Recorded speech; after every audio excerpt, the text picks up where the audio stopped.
இந்த நாளில் நான் கேள்விப்பட்டேன், இயேசு வேற, யெகோவான்னு சொல்ற வார்த்தை வேற, யெகோவா என்ற நாமம் வேற, இயேசு என்ற நாமம் வேற ஒருத்தர கிடையவே கிடையாது. அவர் பாத்தீங்கன்னா இருக்கிறேன் என்று சொன்னவர், நானே என்று சொன்னவர், இதற்கு உரிமை பாராட்டுகிறவர். இந்த வார்த்தைகள் ஒருவருக்கு தான் பொருந்துன்னு சொன்னால் அது இயேசு கிறிஸ்துவுக்கு மட்டுமே பொருந்துகிற வார்த்தை.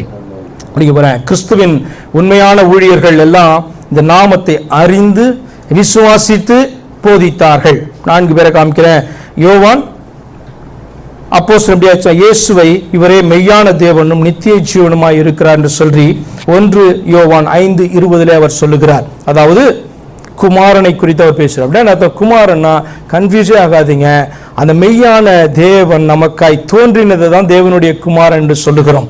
காண முடியாத, பார்க்க முடியாம ஆவியாய் இருக்கிறவர் நமக்கு முன்பாக நம்மை போல தோன்றி நிற்கிறதுக்கு பேர் தான் குமாரன். ஒரு சரீரத்திலே அவர் காணப்படுகிறது தான் குமாரன். அப்ப என்ன சொல்லி கொடுக்கிறாரு? 1 யோவான் 5:20 இவரே மெய்யான தேவனும் நித்திய, வேற தேவன்லாம் உண்டு, மெய்யான தேவன் இந்த இயேசு மட்டும்தான் என்று சொல்லி கொடுக்கிறார் அந்த அப்போஸ்தலன். அடுத்தது தோமா யோவான் 20:28 சொல்றாரு, இயேசுவை என் ஆண்டவரே என் தேவனே அப்படின்னு சொல்லி கூப்பிடுறான். தேவனே என்று சொல்லி ஆண்டவரே நிறைய பேர் கூப்பிடலாம், தேவனேன்னு ஒருவனை கூப்பிடுறான் ஒரு அப்போஸ்தலன் அப்படின்னு சொன்னா அவனுக்கு தெரியும் இந்த இயேசுவை தவிர வேற தேவன் கிடையாது என்று சொல்லி அவனுக்கு தெரியும். பேதுரு 2 பேதுரு 1:1 நினைக்கிறேன், அவர் சொல்றாரு, இவரை தேவனும் ரட்சகருமாய் இருக்கிற இயேசு கிறிஸ்து என்று சொல்லி பேதுரு அப்போஸ்தலன் அங்க அறிக்கை பண்றான், நமக்கு எழுதுறான். பவுல் தீத்து 2:13 சொல்றாரு, மகாதேவனும் நமது ரட்சகருமாகிய இயேசு கிறிஸ்து என்று சொல்லி அவர் சொல்லுகிறத நீங்க வாசிக்கிறீங்க. அடுத்தது முக்கியமாய் ரட்சிக்கப்பட வேறொரு நாமம் இல்லை. சொல்லிக்கலாம் எல்லாரும், நிறைய நாமங்கள் இருக்கு, ஏலோகிம் இருக்கு, யெகோவான் இருக்கு, நானே இருக்கிறேன், ஹயா, அவர்களுக்கு தெரிந்தவர்கள் அவங்க பார்த்தீங்கன்னா அழகா எபிரேய வார்த்தையில சொல்லிக்கலாம். ஆனால் வேதம் சொல்லுகிறது ரட்சிக்கப்பட வேறொரு நாமம் நமக்கு கொடுக்கப்படலை. அப்போஸ்தலர் 4:12 அவராலே அன்றி வேறொருவராலும் ரட்சிப்பு இல்லை, நாம் ரட்சிக்கப்படும்படிக்கு வானத்தின் கீழெங்கும் மனுஷர்களுக்குள்ளே அவருடைய நாமமே இல்லாமல் வேறொரு நாமம் கட்டளையிடப்படவும் வந்துட்டோம் மனுஷங்களுக்கு. ஏன்னா மிருகங்களுக்கெல்லாம் தெரியும், மனுஷங்களுக்கு மட்டும்தான் பிரச்சனை.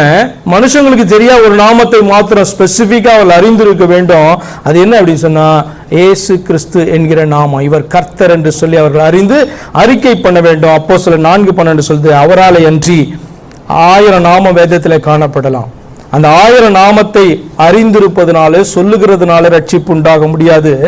இயேசு கிறிஸ்துடைய நாமத்தால் மட்டுமே ரட்சிப்பு உண்டாக முடியும். அதனுடைய அர்த்தம் என்னன்னா அந்த 1000 நாமங்களும் இவரை தான் குறிக்குது என்று சொல்லி அறிந்திருக்கணும். இந்த 1000 நாமமும் இவர் ஒருவரை தான் குறிக்குது என்று சொல்லி அறிந்திருக்க வேண்டும். அடுத்தது தொழுது கொள்ள வேறொரு நாமம் நமக்கு கொடுக்கப்படவில்லை. பிலிப்பியர் 2:10 இயேசுவின் நாமத்தில் வானோர், அதாவது பரலோகத்தில் இருப்பவர்கள் சொல்லி அர்த்தம், வானோர் பூதலத்தோர், நாம் இருக்கிற பூதலத்தோர், பூமியின் கீழ் ஆனவருடைய முழங்கால்கள் யாவும் முடங்கும் படிக்கு. பாருங்க, ஆண்டவர் இந்த கொஞ்சம் கூட ஸ்பேஸை வைக்கலன்னா, பரலோகமாயிருந்தாலும் சரி பூலோகமாயிருந்தாலும் சரி, இந்த பூமிக்கு கீழே மரித்து போயிருந்தாங்கன்னாலும் சரி, இல்லை கீழே ஏதாவது ஜீவராசிகள் இருந்தாலும் சரி, வாட் எவர் இட் இஸ், ஆண்டவர் சொல்றாரு மேலையும் சரி கீழையும் சரி இருக்கிற இடத்துலையும் சரி இயேசுவினுடைய நாமத்தில் முழங்கால்கள் முடங்க வேண்டும். தொழுதுகொள்ள பாத்திரம் உள்ள ஒரே நாமம் என்று சொன்னால், அது தேவன் என்று சொன்னால் அது இயேசு மட்டுமே என்பதை என்ன பண்ணணும், அறிந்திருக்க வேண்டும். மனுஷன் பேசுகிற பிரகாரமாய் ஒரு காரியத்தை நான் பேசி சொல்லி நான் உங்களுக்கு முடிக்கிறேன். என்னவென்று சொன்னால், ஒரு சிறு பிள்ளை காணப்படுகிறது, ஒரு பையன் காணப்படுறான் அப்படின்னு சொன்னா, அவனிடத்துல போய் உன்னுடைய அப்பாவுடைய பேர் என்ன அப்படின்னு சொன்னா, ரொம்ப சின்ன பிள்ளையா தான் என்ன சொல்லும், அப்பா தான். அப்பாவுடைய பேரு அப்பா தான். நீ திரும்பவும் கேளுங்க, ஸ்கூலுக்கு போனா தெரியும், கேட்பாங்க வாட்ஸ் யுவர் ஃபாதர்ஸ் நேம் கேட்பாங்க, எழுதணும், பிள்ளைகளுக்கு சொல்லி கொடுத்துருப்பாங்க. ஆனா அதுக்கு முன்னாடி ஸ்டேஜ்ல உங்க அப்பா பேர் என்னடா, அப்பா பேர் அப்பா தான், இது தெரியாத உனக்கு அப்படி சொல்லும். பாருங்க, உங்களுக்கு தெரியும், இது அறியாமையில சொல்லுது, சின்ன பிள்ளை, உங்களுக்கு கோவப்பட. இப்படியே இந்த பிள்ளை வளர்ந்துருச்சு, நல்ல பெரிய பையன் ஆயிட்டா, ஒரு 30 வயசு ஆயிடுச்சு, கல்யாணம் ஆயிடுச்சு, இவனுக்கு ஒரு பிள்ளை பிறந்துருச்சு. இப்ப என்ன, இவனுக்கு 2-3 பசங்க இருக்கானுங்கன்னா, அவனிடத்துல போயிட்டு உன்னுடைய மூத்த மகனுடைய பேர் என்ன, அல்லது இவனுடைய பேர் என்ன, இவனா என் மகன் பேரு மகன், இவனா குமாரன், இவனா என் புத்திரன் அப்படி சொன்னா நீங்க என்ன நினைப்பீங்க, இவன் லூசு அப்படி நினைப்பீங்களா இல்லையா? அப்ப இதனால் கிறிஸ்தவர்கள் சின்ன பிள்ளையை போல காணப்பட்டான்னு சொன்னா சொல்லிக் கொடுக்கலாம், அறியாமையிலே காணப்பட. ஆனா வளர்ந்தவர்கள் இடத்துல மகனுக்குன்னு ஒரு பேர் இருக்கும்ல, அது உனக்கு சொல்ல தெரியாதா அப்படின்னு கேட்டா நம்ம என்ன நினைப்போம் அவர்களை குறித்து? இவர்கள் இன்னும் வளரல, அல்லது இவர்களுக்கு ஏதோ பிரச்சனை காணப்படுது, அல்லது மகனுடைய நாமம் இவருக்கு தெரியல அப்படி சொல்லி நினைப்போம் இல்லையா? மனுஷனுடைய காரியமே இப்படி காணப்படுது.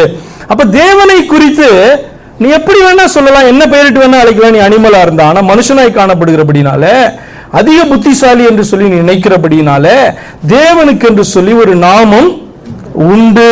ஏனென்று சொன்னால் பல நாமங்களை தேவனுக்கு என்ன பண்ணிட்டாங்க, ஜனங்கள் வைத்து விட்டபடினால இயேசு கிறிஸ்து என்கிற ஸ்பெசிபிக் நாமத்தை குறித்து ஆண்டவர் அறிவித்து, தொழுது கொள்ளத்தக்கதான ஒரே நாமம், முழங்கால் முடங்கத்தக்க ஒரே நாமம், ரட்சிக்கப்படுறதுக்கு ஒரே நாமம் என்று சொன்னால் அது இயேசு கிறிஸ்து என்று சொல்லி நம்ம புதிய ஏற்பாடு நமக்கு அறிவிக்குது.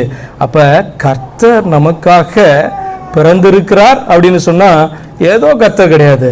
பழைய ஏற்பாட்டில் யெகோவா என்று சொல்லப்படுகிற உனக்காய் வெளிப்பட்டு இருக்கிறார். நம்மை போல நம்ம மத்தியில நம்ம மாதிரியே மனுஷனாய் காணப்பட்டா அவருக்கு பேர் வேணாமா?